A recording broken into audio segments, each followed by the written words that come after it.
Cooking มีเมนูไข่ทำง่ายได้ประโยชน์มาฝากเช่นเคยค่ะ ไปดูวิธีทำไข่สกอตมินเนี่ยนกันเลย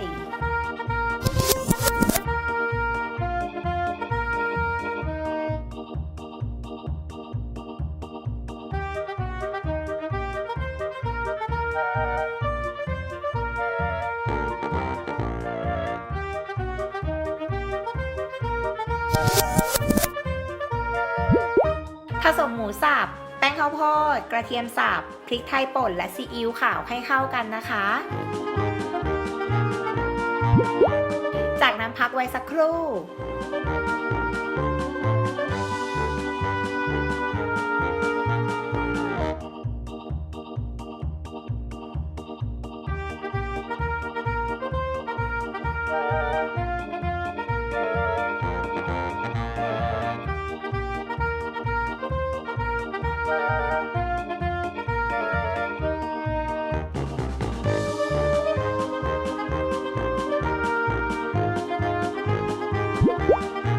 นำไข่นกกระทาที่ต้มเสร็จแล้วนะคะมาคลุกกับแป้งทอดกรอบ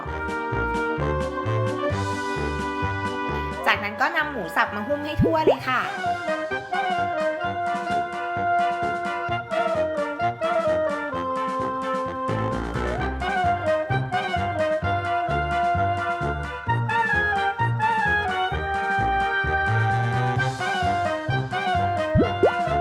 นำไปชุบไข่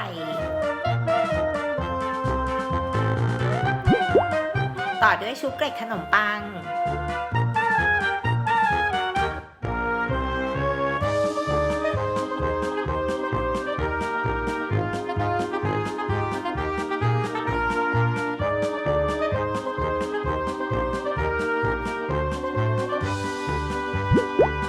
เสร็จแล้วก็นำลงไปทอดจนกว่าหมูจะสุกค่ะ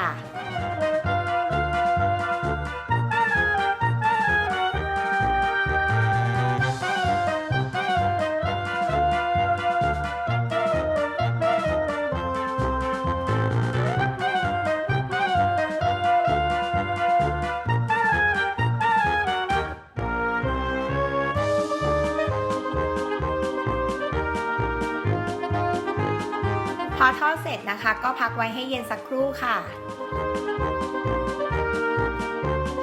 แล้วก็ตกแต่งหน้าของมินเนี่ยนด้วยสาหร่าย แค่นี้ก็พร้อมอร่อยแล้วค่ะ ครั้งหน้า Kids Cooking จะชวนน้องๆมาเข้าครัวกับเมนูไหนนะคะ กด Subscribe Kids Kitchen เอาไว้แล้วก็อย่าลืมกดกระดิ่งกันด้วยนะคะ